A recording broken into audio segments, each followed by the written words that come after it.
We live in a rainforest, near a rainforest, and I had him outside in the garage. I didn't realize his wings had grown that much, and he flew off. We lost him overnight, and put flyers out, and some people helped us get him. We found him, and we should have never got him back then.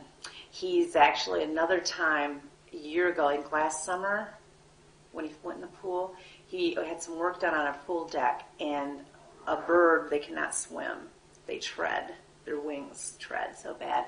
He should have drowned. He swam all the way to the end and pulled himself up. And I actually was here when the guys were working, and when I seen him fly, because he got spooked, and he flew, I didn't know what to do because he was in the middle of the pool. I was like stunned, and he kept his wings closed, and he come all the way and pulled himself up. I was like, he pulled himself up out of the pool, and that's another thing. Birds do not swim. Bogart does. He pulled himself out of that one too.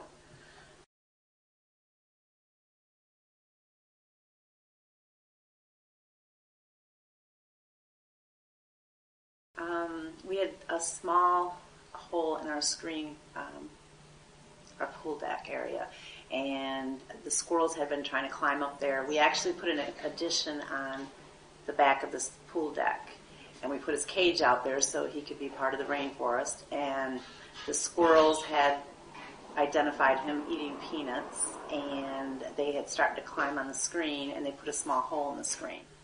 It was about 1 o'clock in the afternoon. I was in the office working, and I heard we had a bunch of turkeys out here. We've had a bunch of baby turkeys, and I thought when I heard the scream that that's what it was. Didn't sound like Bogart at all, so I got up to go see what was going on in the backyard. And when I came out the door, actually the hawk had already had him pulled through he was already flying in the air with him. That's when I ran back in and got my shoes, and the hawk was heading west with him. And I ran out the door screaming his name, and I thought he was gone. And he had him pretty high, about 12 feet in the air. And I just turned around and said he was gone. I lost him, he got him. And the reasoning for me to run back in and get my shoes, I guess I was looking to see if he was eating him, if he had dropped him, or if he was, landed to drop, to eat him. And when I came back out, the hawk was heading west with him, and I had went the opposite direction. And I found him about 20 feet in, laying there. He was devastated and hurt, and I didn't know what the damage was. He was scared of me. I picked him up, and he had a hole in his neck, big old gash like above his eye.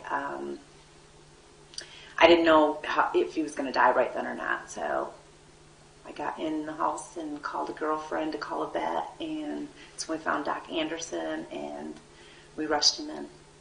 The first issue was to stabilize him, and we stabilize a bird pretty much like you do anybody else. Oxygen, a warm place, fluids, painkillers, hugely important in a situation like that, light sedatives so the bird could relax a little, and then once we got him calmed down a little bit, we took a picture to see what had happened, and that's when we noticed that there was a fracture and a compression injury to the neck.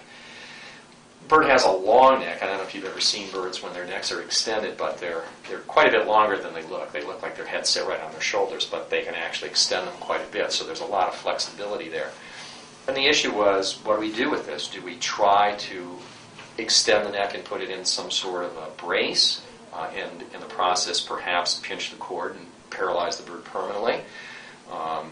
Do we leave the bird with his head hanging down, hoping that with time that area will fuse, won't cause any problem with the cord, and he'll be able to compensate with the other joints in the neck?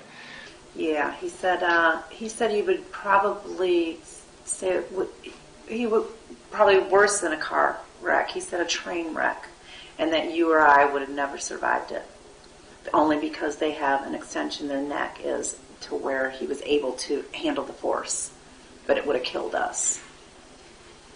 And so we elected to not do something stupid, kind of the first caveat of medicine is do no harm. So rather than take a chance on doing something that might create a problem, we decided to go the more conservative route. We had him here for, I think, a week. I can't remember the exact time frame now. He wouldn't eat. We had to tube feed him 3 or 4 times a day to keep him going. Fluids, antibiotics, anti-inflammatory painkillers. He couldn't lift his head up. He looked pretty strange. And the owner was concerned about that, but she was happy that he was alive. And it was an issue that we talked about. And I said, even if he walks around with his head down, it's better than being dead. And that's potentially the other option. I think he was going to live. I think he was going to make it. Things were going through my mind. What if I would have went out there earlier? What if I would have moved his cage? What if I would have put duct tape on it like I was going to? All the what ifs. Because now the little man is going to die. And he was here for, like I say, a week and a half, and he started eating on his own. He got steadier so that he could walk and stand up and perch, and so we sent him home with Mom, and Mom nursed him and nursed him and nursed him. I guess day four when I brought him home, I asked the vet to bring him home.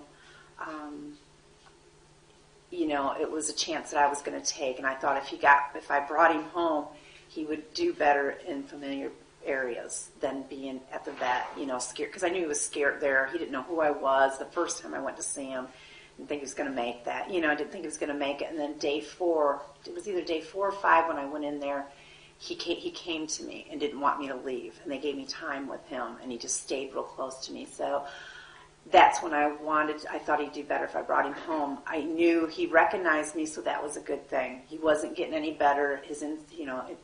He was going to the bathroom. He was eating a little bit. There was hope. I just didn't know if he was going to be handicapped, wouldn't be able to do anything. I didn't want him to live a life like that, but it was a chance I had to take, and I was going to do everything I could to save him. And as time went by, he recovered more and more of that function, and until the way you see him now, which is pretty decent. He's pretty much acting like a normal gray, yelling at people, biting the owners, and generally being obnoxious, which is pretty much what they're like. I would say he's 95% back. He's got a little, he's still a little wobbly, but he can climb now. He's starting to talk a lot more. I think mentally, I think he's 100% back. But physically, about 95, yeah. He's still got some things to work on. But he's alive, and we saved him, and it's just been a long road. It's been 7 months now, so he's come a long ways. So, I don't know what ever happened to the hawk. I hope it learned its lesson too. But I try to warn people. In Florida, there are lots and lots of big hawks. They sit on the snags. They're opportunistic hunters. That's what they do. They watch for something. It's an easy target. And a bird sitting on a perch in your backyard is a perfect target. When there are people out, it's not an issue. But as soon as you walk in the house, that hawk is down there. And like I say, if this had been an adult, well-experienced hawk, that bird wouldn't be around no matter what we did. He would have just been torn apart right on the spot. So he's the only thing that's ever called me Mom in my life, and I'm his mom, and he knows. And yeah, I think I didn't want to give that up. So give me a kiss. Say, give me a kiss. I love you. I love you. He's definitely a miracle bird. But I think he just has a drive to live, and whatever it is for a little thing being less than a pound, he's got more willpower than probably anybody I met.